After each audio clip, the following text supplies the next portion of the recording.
Hi, I'm sitting here today with Timothy Locke from the Abrogate Michigan Prohibition campaign, and we have a few questions and whatnot. But I don't know. Let's just get right to that part and talk about the if you wanted to participate in the campaign, which is a very important thing at this stage to do to get this information out there in case someone's not trying to watch this whole video or whatever. What would be what's the first thing someone could do if they're somewhere in a remote place where they can't, obviously just come over to your house to get petitions or whatever? What could they do to either get petitions, or how do they get involved? Well, there's a couple ways. We got a couple Facebook pages. A lot of people are on Facebook. A lot of people aren't. For those that aren't, we have a website at abrogate.org. And they can go there and they can say, I want to volunteer or donate or read the initiative or go to our support forum. It says our forum in the upper right-hand page.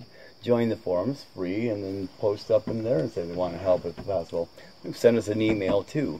But easy, one of the easiest ways is we expand this out and we get more people in areas on the support forum. We've got a place called County List, and if you're in Flint, Genesee, Aranac, Ipshaming, you can turn around and go to the forum and go to the county list and be able to find out where, what's going on in your county. It's light right now, but as we get more people, we're putting them in there.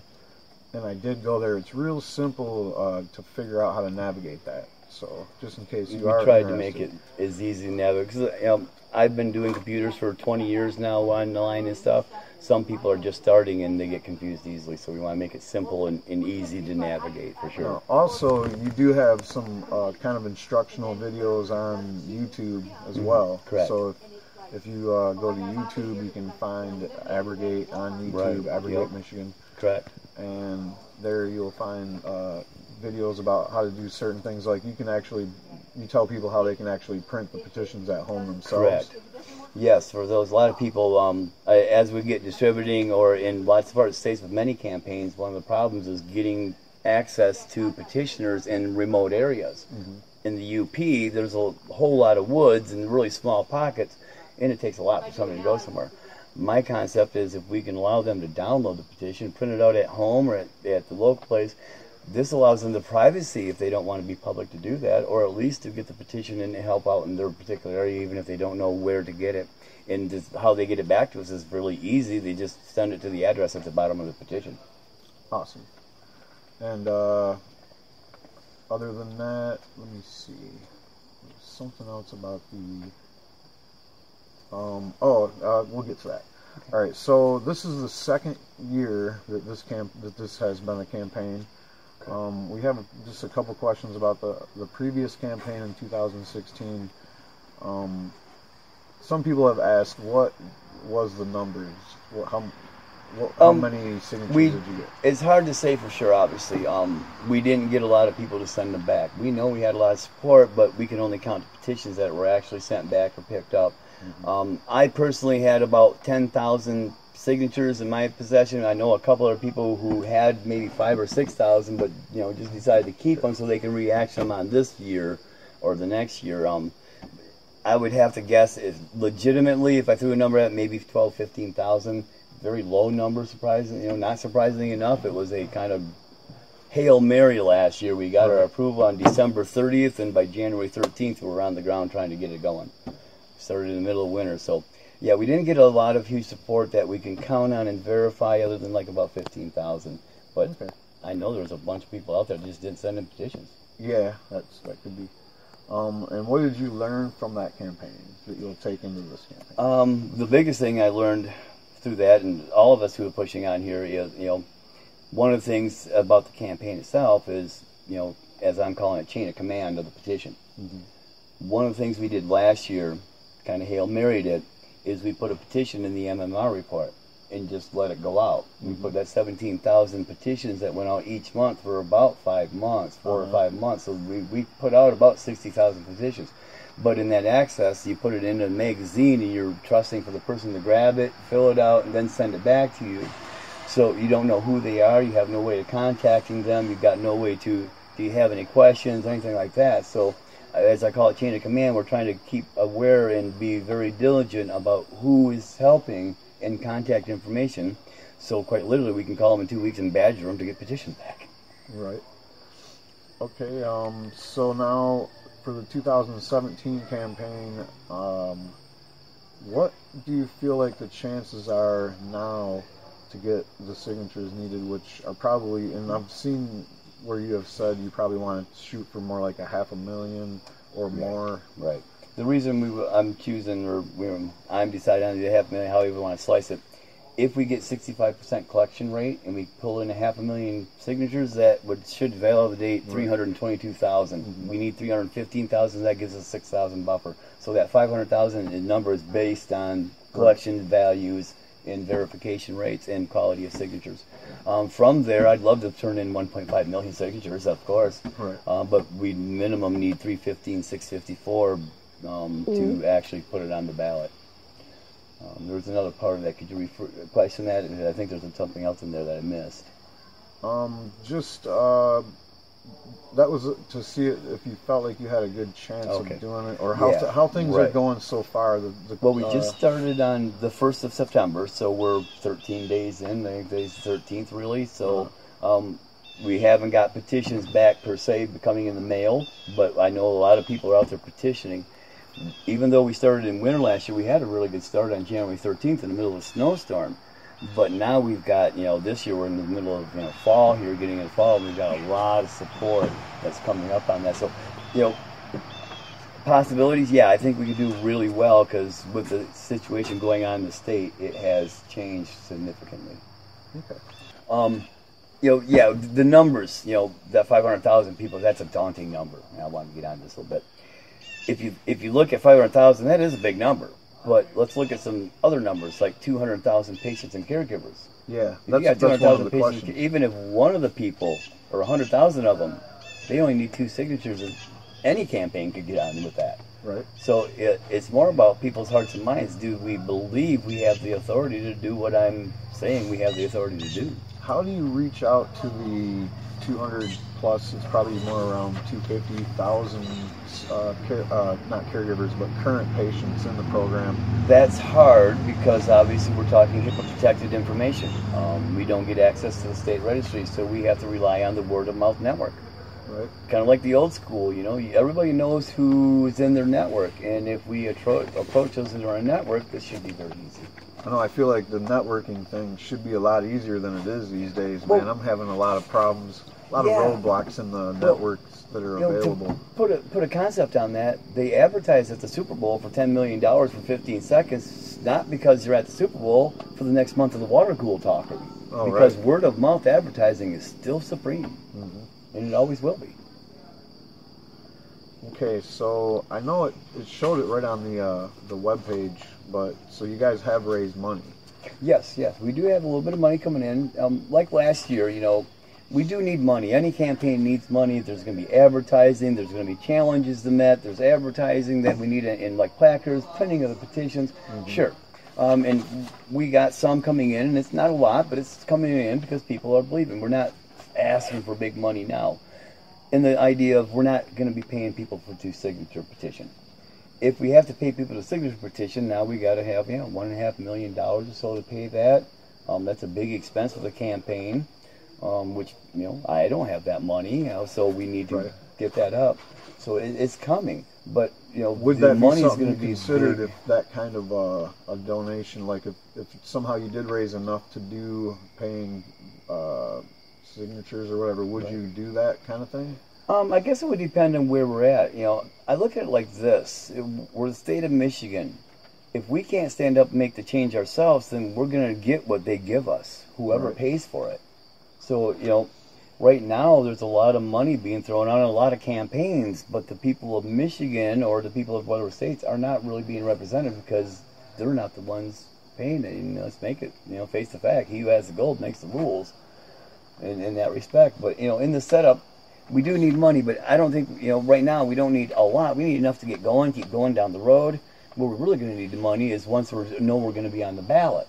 Yeah, we should be able to do this with our people and save the money for the actual advertising, the actual challenges, and the actual big stuff. So, right, if you did get enough signatures to be on the ballot, then you're looking at possibly like a education campaign of some sort. Well, sure, to sure. let Just people like know anything why else.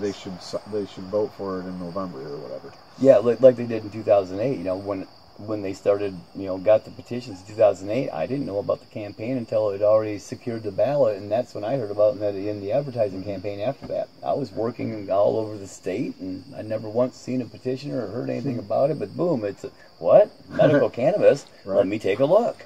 So yeah, I mean, that's where the big money comes in, because TV, radio, newsprint, every Right. week that's where the money comes in. We should be able to word of mouth in like these interviews like this, and really get these people on board with what they need to know. What about events? Do you have any events planned? Yeah, what we're doing on our events is kind of like grassroots. You know, if we're going to do a Abrogate focused fundraiser, we need some funds to cover the cost and make that stuff. But what we're counting on people to do, or hoping people will at least do, is step up and say, hey, I'm in Detroit, in this area, and I'll go rent my thing because we need to hear about this. We need people to step up and take that kind of initiative themselves. It's an initiative petition, and the reason we need to take that is, that initiative is what says we're performing and we're doing what we should be doing in our duty of being a citizen of the state of the country. So yeah, we got meetings. I got to go down to Detroit tomorrow. I've got meetings tomorrow afternoon set up, and then tomorrow evening I'll be at the Dab Wars presenting. That goes on. That's a pretty big event that happens all down there.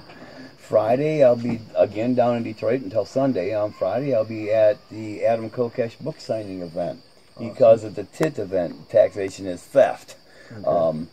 But he's going to be there, and I'm going to go down there and talk and have a booth set up. And then Sunday I'll be talking at the Sons of Hemp meeting, which is down on Woodward in Detroit. Awesome. Next week I'll be in Traverse City. So, and other people, it's not just me, other people in the campaign are being invited to talk at other places. And are all these events on? They're all going to be. We're trying to get them all bought up. Yeah, we need some help on the website stuff. We need some help from volunteers on Facebook. Somebody to make up those event pages. Because if I do that, then I'm not being able to do these. Right. Plus, you got to actually go to the events. Exactly. Yeah, exactly. So yeah, I got to get off the computer somehow. Okay. Yes.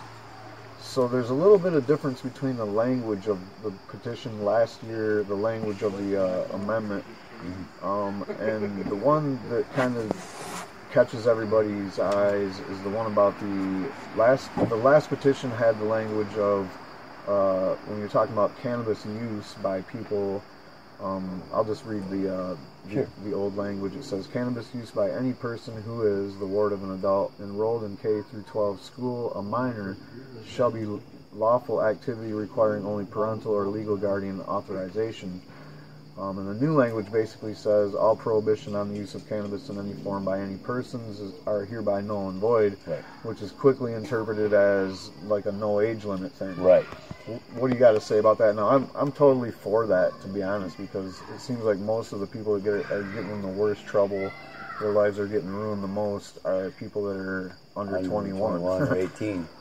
But why exclude that then? If originally it was put in there because I personally felt we needed something for a parent to stand up to the state and say it says, and this is why it says, and I don't I don't knock that, and I don't mind leaving it out this year, although I still think we need something for the parents to actually hold up in a cop's face or a judge's face and say, well, it says here, and we can argue this point. But the more words we give them, the more words they get to interpret. With that said, on this concept, this is where I will present, it's the Second Amendment of cannabis law. And I use that specifically. Are guns regulated? Very much so. Are they taxed? Not heavily, but yes. And who has control of the guns? The parents, at least where kids are concerned. Children can't go in a gun store and buy a gun. They can go to the black market, but we're never going to get rid of the black market. Why? There's prohibition. Prohibition makes the black market. So in that concept, the Second Amendment has no age limit. The First Amendment has no age limit. The first 9 amendments of the Constitution of the United States and the 10th one have no age limit. Not one of them say only this person at this age can do this. Right. The First Amendment's for everybody, even the crying baby. The Second Amendment's for everybody, even the child defending his sister from being raped. The Third Amendment is for everybody. To put an age limit on it creates a situation where we target those that can be punished. Which happened in Colorado. And in Washington State, lo and behold, who has regulated marijuana like alcohol and medical marijuana, they changed their law statutorily in the state amendment to legislation that says if you're a minor and you get caught with pot and you don't have a medical card, now it's a felony. Wow. Let's see, they're just wherever they can, they're overboard. amplifying it. Yep. Absolutely. I mean, that's a story I did before about Colorado. Is somebody at one of the Reefer Madness, like Kevin Sabat or somebody, was saying, oh, you know, teen use is going up in Colorado and teen arrests are going up too. Right. And the thing about that is it's kind of true in areas where the dispensaries were located by ordinance only. They could only be over here in the Denver area. It was like an area where minorities lived. It was a high crime area before that. When they moved in, the crime went down a little bit, but all of a sudden the cops just started arresting kids more with weed, and the numbers went through the roofs to deal with. And they can't arrest somebody that's 18 and or 21 and over, I should say. But you know, with this issue with the kids, this is where I'll come up with this. I got a 3-part question, and everybody knows question 1. That's the only one we're allowed to talk about. It's the only one even the proponents of, you know, regulated and heavily regulated tax marijuana, as I call it, talk about. Should minors be able to use recreational marijuana? I personally don't have a problem with it. I mean, I don't want to go on record as like somebody that's going to be highly illegal to say. Sure, we're talking about general public. 85% or so will say no. Right. And I don't disagree with their opinion on that. I mean, that's basically what that's their opinion, the right to have. Where the question comes from. And that's where the question stops. But that's not the last question. The second question we need to move to after that one is asked and answered as no, they shouldn't, whatever that answer is should we arrest them when they do? Exactly. And get found by a cop. And I mean, penalty being graduated the way it is now almost Washington's doing felonies. That it's wrong, right? Yeah. Washington's doing felonies now. So, I mean, about probably 80-85% of the people will say, well, no, we really shouldn't arrest them. So this brings in what I call question number 3, the punchline. Then who should have authority? The parents of the state or the government? Not really the state, the people of the state, but the government. You know, and almost everybody says parents. Yeah. So if they should trust to enact the punishment, especially. Right. You know, we shouldn't, you know, allow kids to use recreational marijuana, and they shouldn't be arrested when they do. Then the parents have to be the ones in charge. So when Johnny finds, you know, or Johnny Law finds little Timmy smoking a joint, he takes me home to my parents, and my parents can say, "We're not fond of it. We'll take care of it." They can also say, like they could have when I was a child, arrest this juvenile delinquent little ass. They could also say, last week he was beating his head against the wall because he's got severe autism, and today he's out there playing with kids. Go away. Right. So this is to sum it up in this session, less is more. I think that's a good point on that, for sure. Now, the only other change that I noticed that I wanted to comment on was the adding of the word excise on the tax part. Right. So basically, you're saying that is that really a different thing from last year? No, the no excise tax was the same as last year. Okay. As far as that goes, but a lot of people get confused. The state themselves, they're not supposed to be unbiased. They're supposed to be unbiased, but they say there's no taxes, but that's not true. As I said, the Second Amendment, guns are well taxed. They're not heavily taxed. What there isn't is a sin tax. A specific tax on cannabis-based products only. Right. So it's like you go to the gas pump in May 5th in 2015, we went and voted no new taxes, and okay, we didn't get no new excise tax on gas, 28 cents I think they were looking to put on it, but we got more recreation or more legislation to give us higher registration and insurance fees. So. Oh yeah. Yep. Yeah, it's just an excise tax is a specific tax like cigarette tax or a alcohol tax, because you know.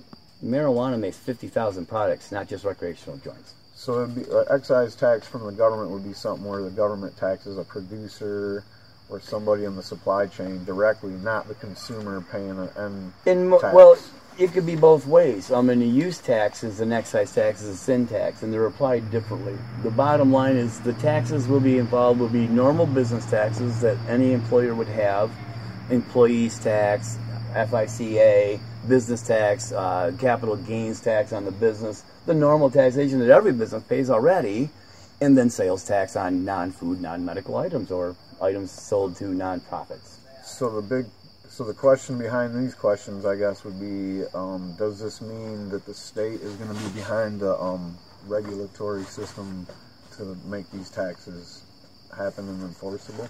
Well, they wouldn't be able to apply any excise tax. So they wouldn't have to write any excise tax law. They wouldn't be allowed to.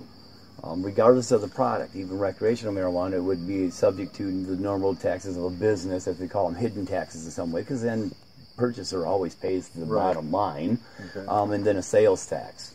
So at the register, depending on regardless if it's a recreational marijuana cigarette at a dispensary or a cannabis rope, hemp rope, or some clothing, you're going to pay a sales tax. But if it's food or medicine, we don't tax food or medicine in this state. Most things, so we shouldn't. Well, according to the MMFLA, we do. We do, but yes, and you pay. I mean, the argument is, well, you pay taxes on aspirin. Well, aspirin don't cure cancer. Right. Pardon me. I don't know if it's even medicine, but well, it come out of the willow tree originally, and there it was probably medicine. Indians used it forever, but now we got it out of a pill. All right, I got this from a article. I think it was in the Detroit Free Press or something that was talking about when you guys got approved. And this last time? Yeah, and it was somebody that's on the approval board for the canvassers. Okay. The board of canvassers, yes. Yeah, from the Board of Elections. And her name is Colleen Perro. She's a Republican. And her question was concerning the retroactive line in the petition.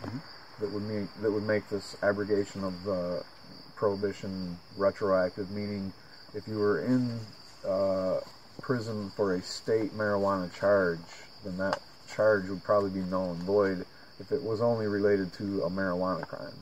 Is that a fair assessment? Yeah, I mean, I believe the question is, what does that mean? Yeah, or how do we get that there? Apply? How do we do that? Something of that magnitude. Well, I mean, let's look at the English word retroactive, to go backwards in time, to apply in the reverse of the present, or in behind the present. So, I mean, obviously we can't go back to 1937, we can't go back to 1970, time travel hasn't invented yet that any of us are aware of that we know, but legally we can.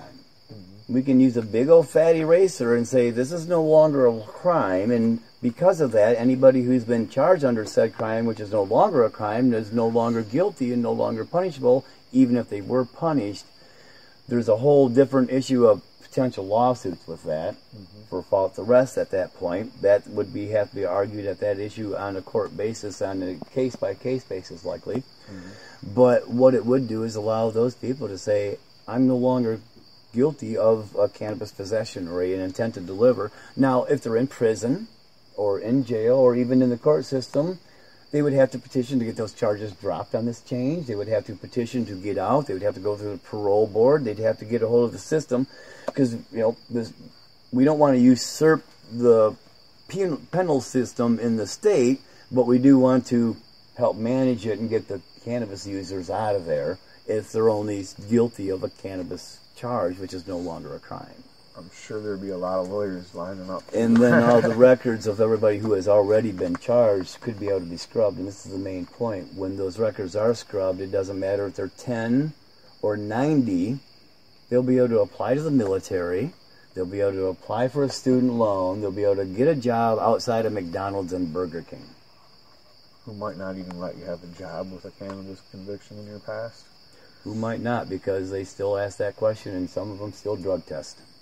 Which would also go away for cannabis, because, well, if it's not illegal, now that doesn't mean businesses will be able to hire anybody that uses cannabis. They're still going to be bound by their insurance policies that say they got a drug test. So that's a whole different issue that has to be handled after this one is done.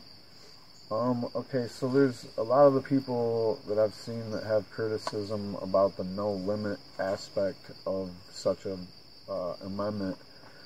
I remember last year's campaign. I think this was something I remember from your guys' campaign. Is if somebody was getting contentious about that, then just kind of move on. Don't try to convince them of otherwise. Well, is there a different approach this time? In the way that, you know, we want to address people's concerns. Honestly, openly, forwardly. Mm-hmm. Kind of like I'm trying to approach this here. Mm-hmm. Because we need to be sincere. Because being insincere certainly doesn't help the situation that any of us are in or the things that we're trying to do, especially legally, especially with people who are not in the community. So we do need to rise above the kind of rhetoric. It's hard for people to do that because we've got 80 years and 40 years of prohibition and 40 years of drug war, which is, I know people suffering from PTSD because they were raided and arrested for, you know, a couple of joints, a couple of plants, whatever the case. You know, people that had guns in their faces because of a plant that ain't going to kill anybody. But, you know, how do we approach it? Yeah, we kind of need to rise above that stuff, obviously, you know, and it's kind of hard. This is politics. It was politicized by the government in 1937, so those of us on this side of the fence got to realize politics is part of the issue because we got to deal with government. And we got to be able to do that openly, but not aggressively. So, you know, when you're in a big crowd, it's a sales thing. You know, if you ever dealt with sales, if you spend 20 minutes on one customer, 14 walk by that you could have sold. Uh-huh. So that is still a good thing if canvassers are out there. It's kind of like an advisory thing, like, hey, my advice is you're going to have to spend a lot of time on somebody. I mean, because a lot of times these people are going to want to talk to you. Yeah. And even though they don't want to sign or that they're going to contend that point specifically. Right. If they want to, you know, if they want to talk and you're not busy, talk to them. You know, let's not be rude because that person who's very against, we could answer that one question where they go, "Oh my God, I never thought about that." You're absolutely right. That's how people change their minds. So yeah, we got to approach that. Now this question I think I got this question from somebody from a different campaign in a different state. They wanted to know if you had any organizations, cannabis legalization or otherwise, local or national, that are behind the campaign currently. We got pretty much, as far as I can tell, you know, most of the main hemp organizations in the state of Michigan behind us.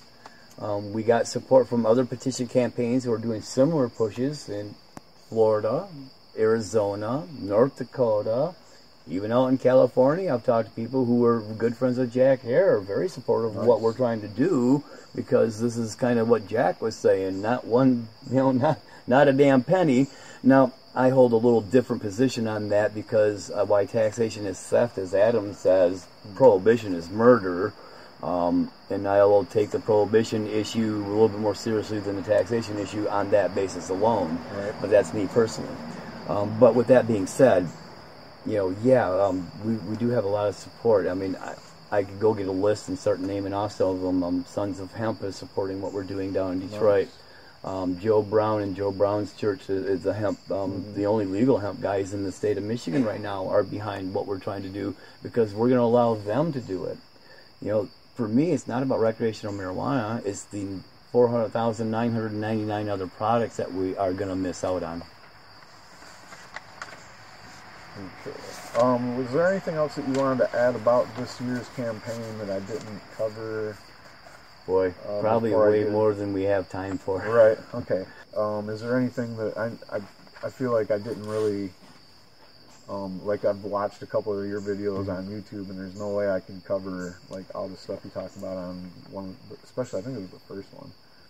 You had a lot of stuff on that one. Yeah, about an hour long. There's a couple of them that, you know, not to knock the other position or other petition campaign and thing, but I did a kind of counterpoint issue between us, what Abrogate offers compared to our MLA. And it's hard to point out the shortcomings of legislation and not be accused of attacking the other groups. You know, we're talking about government legislation here. The MMFLA.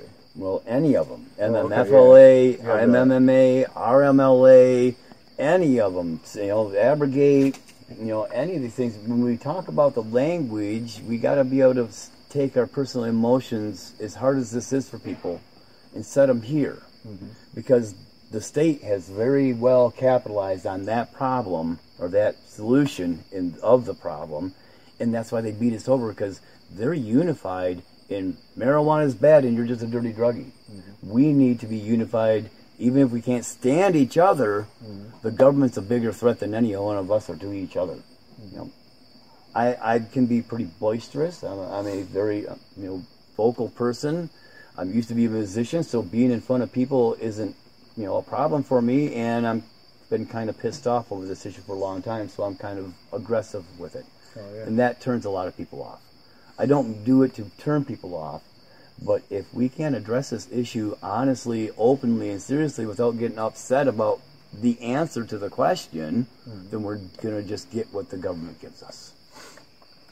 Speaking of the other campaigns, I do have those questions from concerns or whatever from the other campaign. The other campaign is the Coalition to Regulate Marijuana Like Alcohol / My Legalize. I kind of feel like it's more of a coalition to regulate marijuana like alcohol.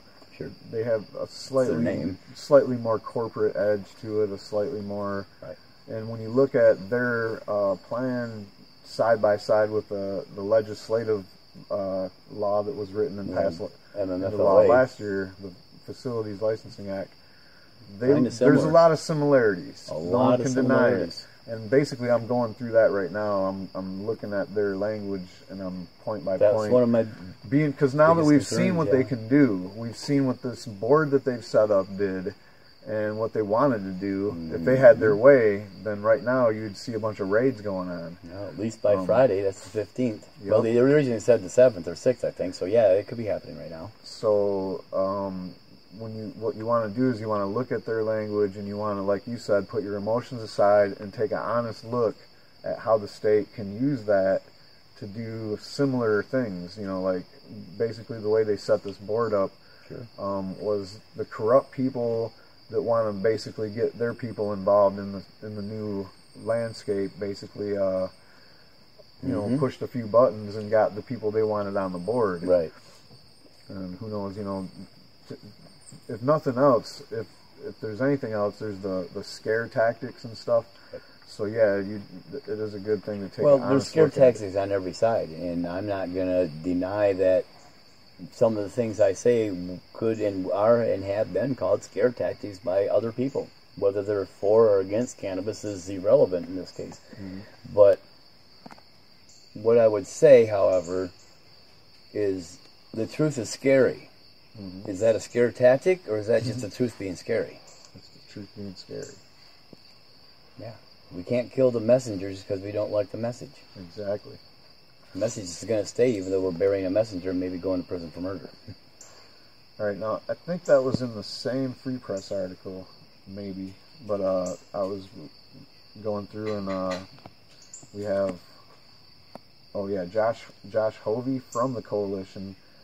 And I had kind of a problem with the way he was kind of a little bit more with the rhetoric on this one, but expect it. It's good stuff. It's politics. He said of the abrogate language, or basically of the effort, we just can't imagine Michigan voters supporting this proposal. The public expects responsible marijuana regulation that includes licensing, quality control, and assurances that minors will not be able to access it. I got a problem with that whole statement, but. Sure. What do you It seems like it's kind of loaded, but it makes a point in its own way.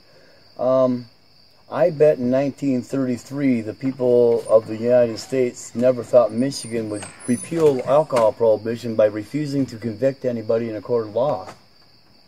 I bet in 2016 a lot of people never expected Donald Trump to be elected to president. Exactly. A lot of people expect a lot of things. Expectations are like opinions. And we know what opinions are like.